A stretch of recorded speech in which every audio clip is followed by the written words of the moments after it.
मन को विचार के द्वारा दोष पैदा करके या इधर राग पैदा करके प्रभु की तरफ हटाओ। दूसरी बात ये, नियम की बड़ी मार मन पे पड़ती है।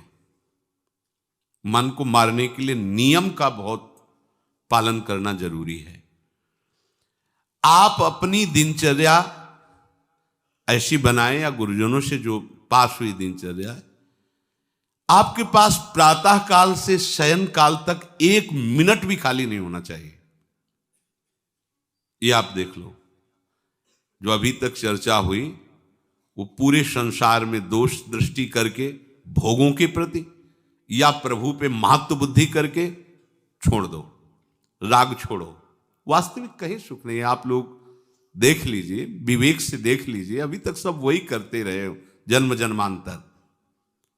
अब हमको मन की ये जो बलवान वृत्ति है, प्रमथन स्वभाव वाली वृत्ति है, इस पर अंकुश करना है। कैसे करना है? प्रातः काल जगने से लेकर शयन तक 1 मिनट भी आपका खाली नहीं होना चाहिए, आपकी दिनचर्या में होना चाहिए। नियमित दिनचर्या बनवा लीजिए या बना लीजिए अपने बड़ों से, अपने पूज्यजनों से पास हमारी ये दिनचर्या, जीवन में उसका उल्लंघन नहीं होना चाहिए। ऐसी दिनचर्या नहीं, कागज वाली दिनचर्या नहीं, आपकी वास्तविक दिनचर्या जो है वही होनी चाहिए। जिस समय जो आदेश हुआ है कार्य का, आपको उसी समय वही कार्य करना है। इससे मन तुम्हारा मरेगा, मन के अनुसार। यहां क्या है कि रोज सुनते, आज नहीं सुनेंगे सत्संग, क्या है सुबह तक, रोज वाणी पाठ में जाते नहीं जाएंगे, 6 बजे तक सो रहे हैं, शाम के रात्रि तक, या जैसा, ये ठीक नहीं। चलो आज ऐसा कर ले, नहीं ठीक नहीं, जो नियम दिया गया वैसे ही चलो। अगर नियम से चलोगे तो उससे लाभ क्या मिलेगा? एक तो परमानंद की तरफ बढ़ रहे हो, दूसरी बात आपका मन मरेगा। मन नियम से मरता है। इस मन का स्वभाव बदल जाएगा यदि आप नियमवर्ती बनोगे। नियमानुवर्तिता से मन आपके अधीन होगा। नियम बनाओ आप। नियम अगर आपने नहीं बनाया तो परमार्थ की चढ़ाई पर नहीं चढ़ सकते हो। परमार्थ में आज तक उसी को लाभ मिला है जो नियम से चला है। किसी ने पूछा किसी से कि क्या नियम है आपके, तो उनका हमारे संप्रदाय में तो नियम है ही नहीं। गजब की बात कह दी। यहां का जो नेम है वो प्रेम से शासित है। प्राण चले जाएं पर वो नेम छोड़ सकते हैं? देखो ना, मन क्रम वचन त्रिशुद्ध सकल मत, नेम नहीं है। जो अब कह रहे हैं उसी के अनुसार जीवन चलाना है। प्रियालाल के सुख का नेम, प्रियालाल के नाम जप का नेम। प्रियालाल हमारे यहाँ कोई नियम है नहीं, मतलब खाओ पियो पड़े रहो केवल से। आप समझो, समझ के बोलो, ऐसे किसी को मत बोलो। परमार्थ में आज तक जिसको भी लाभ मिला है नियम से चलने वाले को प्राप्त हुआ है। इष्ट आराधना में जो जो आपको नियम मिले हैं उनमें शिथिलता नहीं होनी चाहिए, और बहुत काल तक एक नियम में चलने वाले को सिद्धि प्राप्त हो जाती है। जिस स्थान पर, जिस आसन पर, जिस समय पर जो मंत्र जितना, वो नियम होना चाहिए। ऐसा नहीं कि आज 20 माला जप लिया तो कल 10 माला जप कर लिया तो 2 दिन जपा ही नहीं फिर आगे, ऐसे नहीं होता। एक नियमानुवर्तिता। 5 मिनट का भी अंतर आपके नियम में जब नहीं पड़ने लगेगा, नियमित नियत समय, यह संतों में देखा गया है। 6 बजे उठना, 6 बजे शयन, 6 बजे उनकी जो दिनचर्या, एक दिन अगर देख लो तो दूसरे दिन तुम कह सकते हो इस समय ये साधन कर रहे होंगे, क्योंकि उनका नियम है, वो वैसे ही मिलेंगे। बड़े बड़े महापुरुषों में देखा गया है। ये 2 बजे के जगने का समय तो मतलब जैसे लगभग विषयी पुरुष सब सोते हैं, ऐसे लगभग जो भगवत प्राप्ति की लगन वाले साधु 2 बजे जग जाते हैं सब। ये नहीं कोई आश्चर्य की बात नहीं है, हमने देखा है। गंगा के किनारे जैसे 2 बजे शुरू हो जाता है, कुआं से जल अर्चना और सब दिनचर्या, गंगा नहाने के लिए फिर जाना, बाद में यहीं से स्नान करके फिर बाद में गंगा स्नान करने जाना। जो अनियमित साधन करता है, यद्यपि साधन अविनाशी, पर मन मरेगा नहीं, मन अधीन नहीं होगा, ध्यान रखना। अनियमित, नियमित, आज 1 घंटे बैठे, कल 30 मिनट बैठे, परसों 10 मिनट और फिर आगे बैठे ही नहीं 2-4 दिन, बिल्कुल नहीं, ऐसा नहीं। चाहे 10 मिनट से शुरुआत करो तो 11 होना चाहिए, कभी 9 नहीं होना चाहिए। और बार बार दिनचर्या का परिवर्तन नहीं होना चाहिए, मंत्र का परिवर्तन नहीं होना चाहिए, नाम का परिवर्तन नहीं होना चाहिए। खाने पीने का, शयन का, जगने का बिल्कुल नियत समय होना चाहिए मन को वश में करने के लिए। ये जो लोग ने कि जब जहां जैसे आया चिड़िया की तरह चुनते रहते हैं, कुछ लोगों को तो देखा है, यहां तो थोड़ा शासन है। सत्संग में भी बोतल खोली, एक एक घूंट ऐसे थोड़ी थोड़ी देर पर, अरे मर थोड़ी जाओगे, अमृत बरस रहा है भगवत चर्चा को, उसका पान करो। चिड़िया की तरह कभी ऐसे जेब में डाले, वो रंगीन पुड़ियों नहीं होती ऐसे थैली, निकाला, भुजिया चवा, 2 पानी, ऐसे मर थोड़ी जाओगे। एक बार भोजन डाल दो, प्राण पोषण होता रहेगा, एक बार नहीं 2 बार से। इसके बाद ज्यादा ये नहीं होना चाहिए, थोड़ा ये पाया, थोड़ा वो पाया, थोड़ा प्रसाद में मिले प्रणाम कर लिया, जरा चख लिया, रख लिया, और जब प्रसाद पाएंगे तब पा लिया। बार बार खान पान से भजन में विक्षेप पहुंचता है। अगर मन को मारना है, भगवत प्राप्ति करना है, तो खान पान का समय, शयन का समय, शयन का समय मानो आप 9 बजे से 2 बजे तक, 9 बजे आप सैया पर होना चाहिए। 2 बजे आप सैया छोड़ ही दो, नींद आई हो या ना आई हो, इससे कोई मतलब नहीं। नियम सो नियम, ये नहीं आज रात में नींद नहीं आई तो आज सो लेते, नहीं, उठो तुरंत। आपकी दिनचर्या, अपने लोगों ने अभ्यास जब किया ना, तो उसमें ये नहीं कि जग के विचार करना है कि उठना है, जेव ही घड़ी पर दृष्टि गई। आज तक भगवत कृपा से कभी अलार्म नहीं लगाया, बचपन से लेके अभी तक। मिले ही नहीं घड़ी तो अलार्म क्या लगाए, गंगा के लिए घड़ी लेके कौन घड़ी देगा, गरीब किसानों के।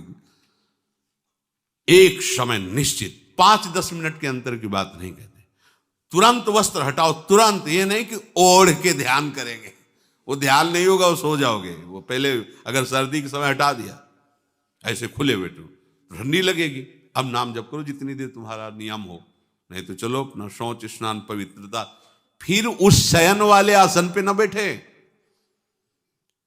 अगर फिर नहा धो करके बैठ जाओगे तो एक नींद पूरी और हो जाएगी उसमें।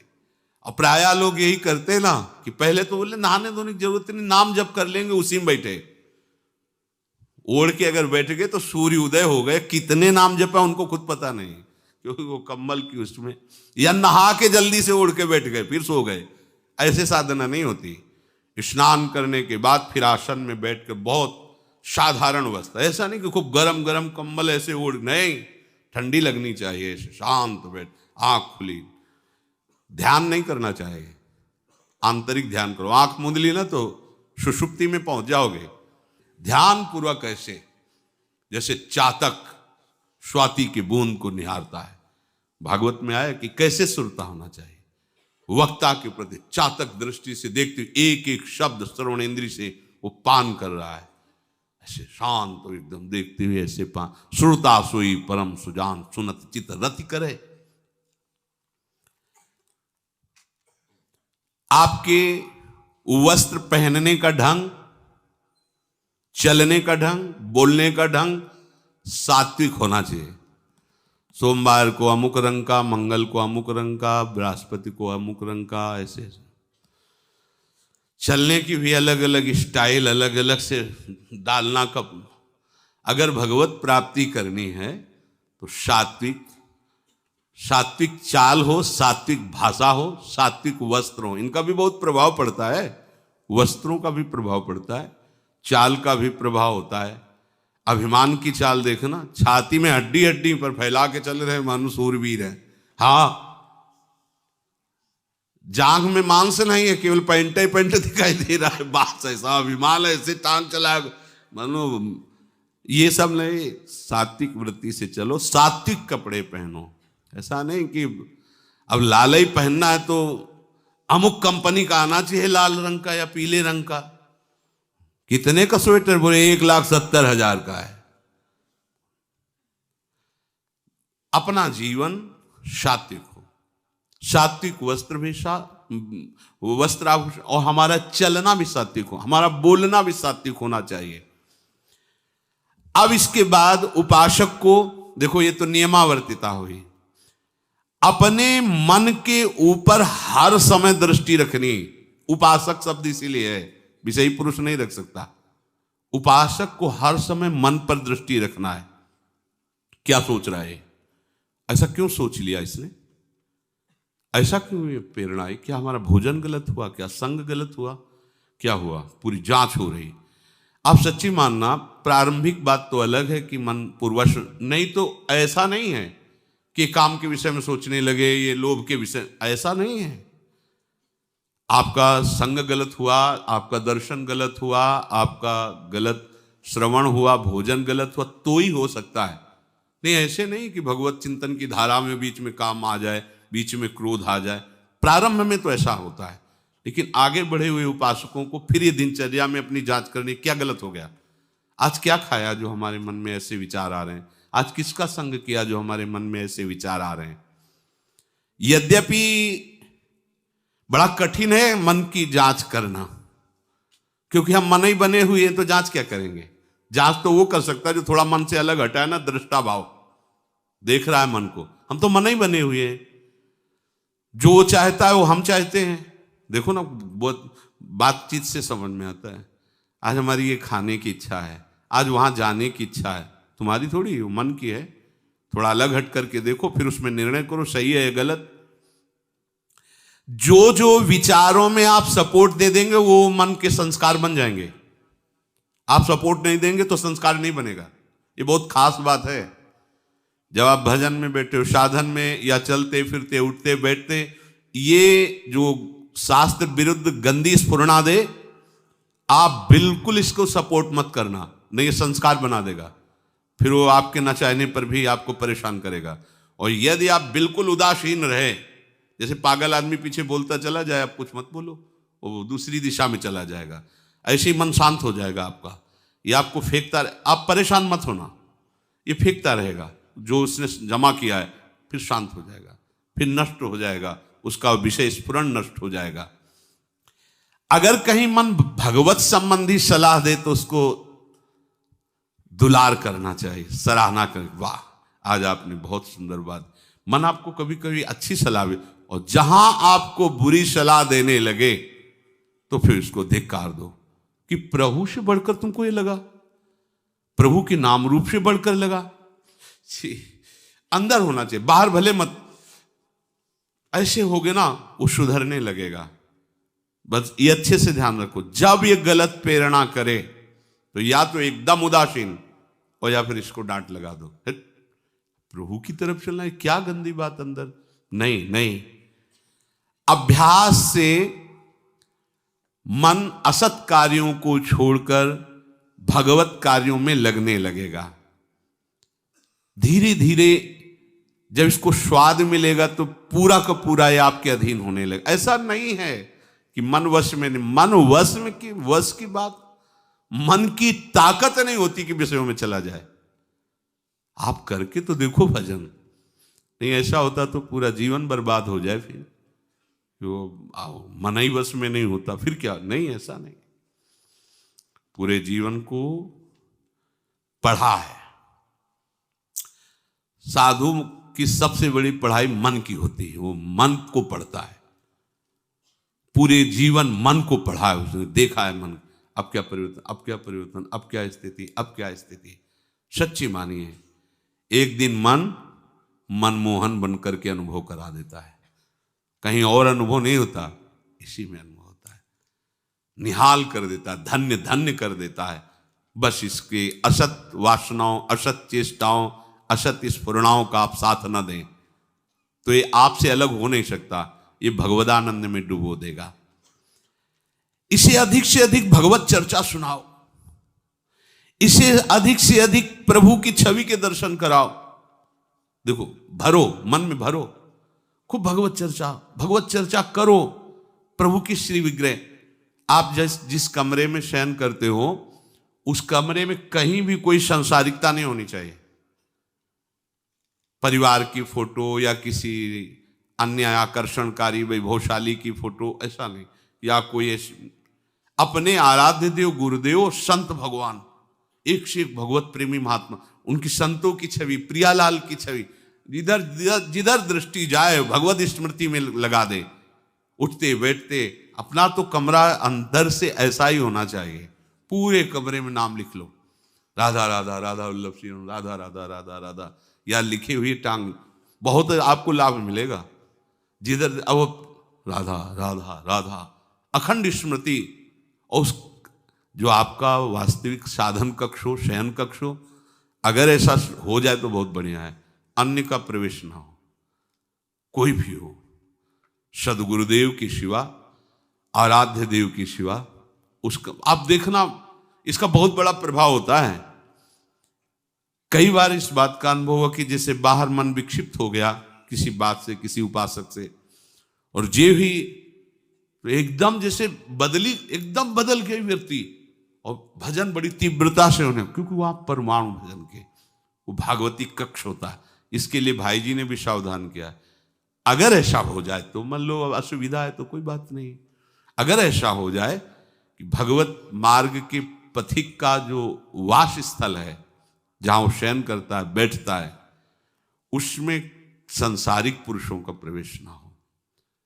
इसलिए हो सकता शब्द लगाएगा, एक ही परिवार में रहते हो, आप ऐसा झगड़ा करोगे कि हमारे कमरे में ना जाए कोई रिश्ते नातेदार या अन्य परिवार के सदस्य, कठिन हो जाएगा। अगर हो सकता हो तो भगवत प्रेमी महात्मा के सिवा, भगवत भजन करने वाले के सिवा प्रवेश न हो, तो आप देखो कि उस कमरे में ऐसी परमाणु आ जाएगी कि आपका मन वहां प्रवेश करते ही भजन में लगने लगेगा, बड़ी शांति का अनुभव होगा।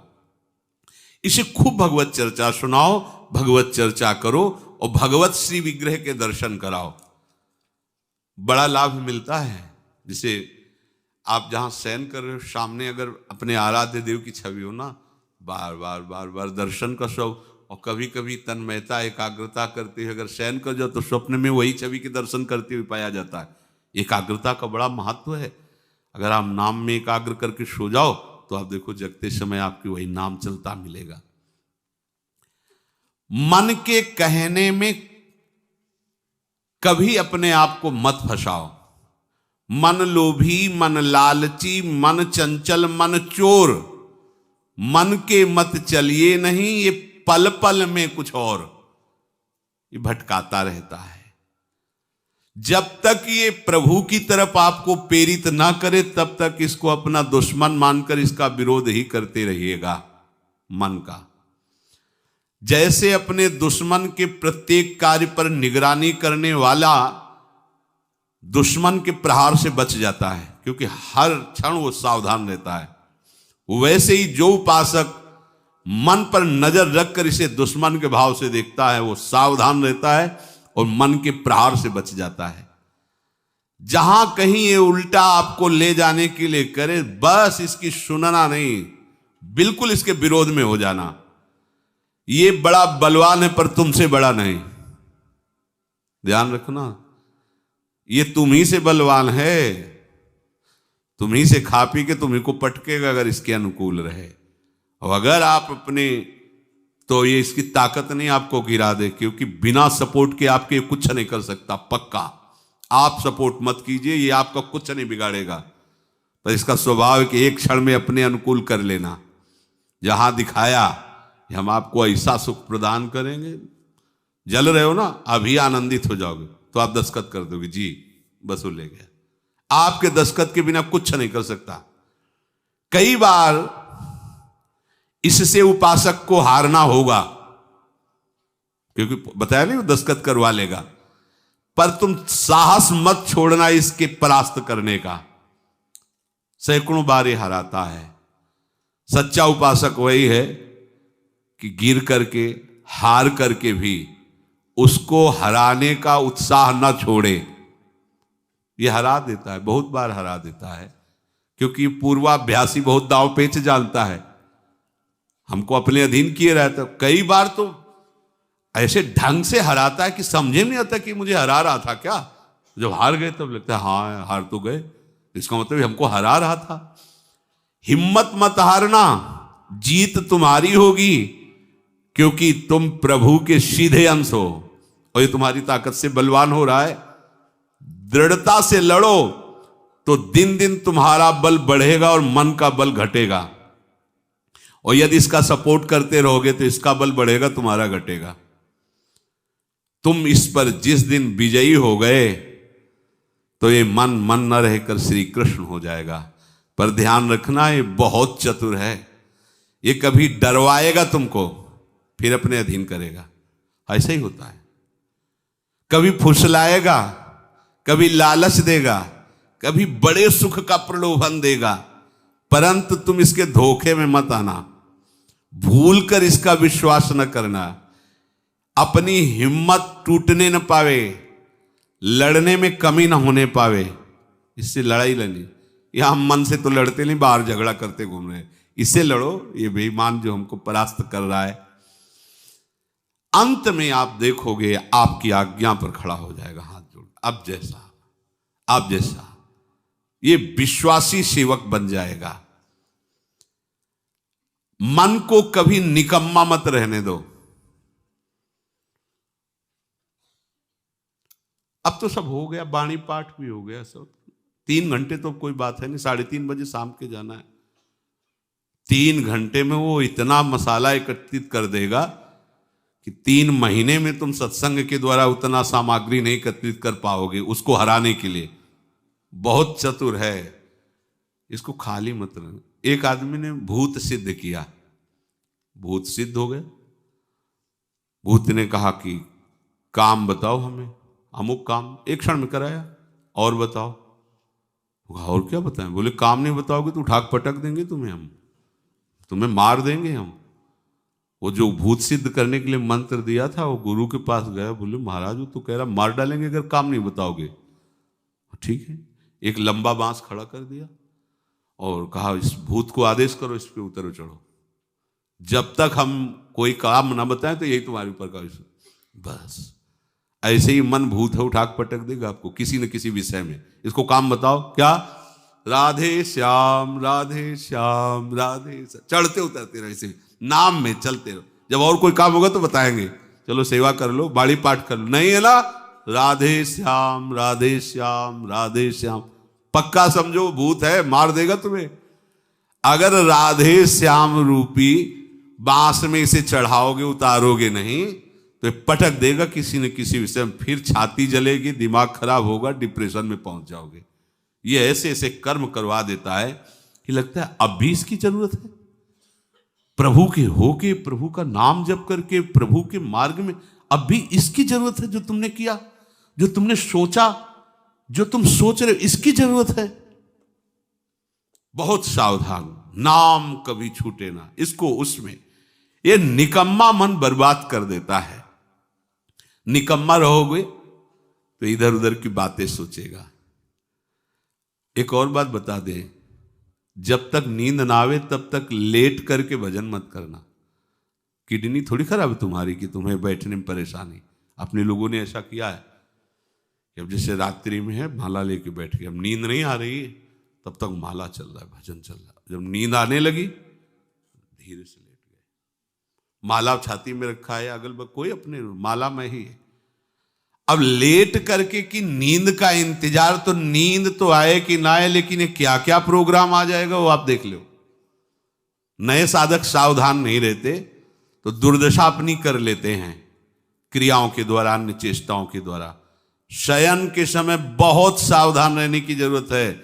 दिन भर तो आपको ऐसी सेवाएं मिली हैं, ऐसे साधन मिले हैं जो भगवदानंद में डुबोने के लिए पर्याप्त हैं, लेकिन जो आपका पर्सनल समय है उस समय आप सावधान रहना। अब आप फुर्सत में लेट गए, जे भी फुर्सत सोच के लेटे कि सब हो गया, अब उसका प्रोग्राम शुरू मन का। अब आपकी इधर उधर चित्त वृत्ति, फिर मोबाइल जो पास है तो फिर क्या कहना है, मन को तो मानो अमृत मिल गया, वो आपको प्रेरित करेगा। जहां आपने कोई गेम ये वो नौटंकी नाटक की, जहां बस उसको मसाला मिल गया, वो आप काफी है, वो आपको ऐसी जगह पहुंचा देगा कि सुबह दिनचर्या में हाजिर नहीं हो पाओगे। कहाँ है वो? बोले अभी तो आया ही नहीं वो। क्यों? मन ने उसको परास्त कर दिया, इसलिए नहीं आया। बहुत सावधान। ये निकम्मा रहेगा तो बुरी बुरी बातें सोचेगा। खास बात है, दिन भर सावधान रह सकते हो माना, लेकिन शयन के समय जब आप अपनी सैया पे गए, अब होश ठिकाने रखो, बिल्कुल सावधान। यहां थोड़ी तुम्हें सावधान रहने की जरूरत है, अभी तो सावधान है ही हो, नहीं तो अभी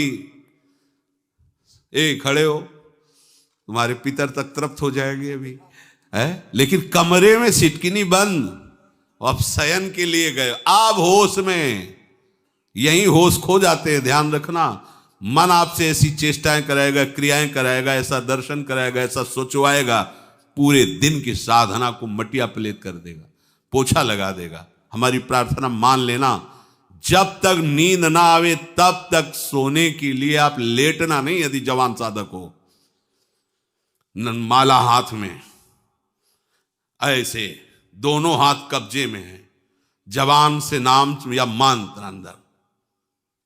अब थक गए, सो गए तो ऐसे सो जाओ, आपकी शैया परम पवित्र है। और अगर घंटा 2 घंटा इंतजार नींद का, तो पक्का वो भ्रष्ट करा के रखेगा, पक्का। हमारी बात लिख लो। सावधान, शयन के समय हर उपासक सावधान। उस समय विशेष आवश्यकता आपको भजन की है, क्योंकि वो एकांत है और आपके ऊपर उस समय मन को हावी होने का अवसर मिल गया। इसलिए सावधान, सत्संग को सुना जाए, मनन किया जाए और आचरण में उतारा जाए, और इस भूत को हर समय नाम रूपी बांस पे चढ़ाते उतारे। राधे श्याम, राधा वल्लभ, श्री हरिवंश, राधा वल्लभ।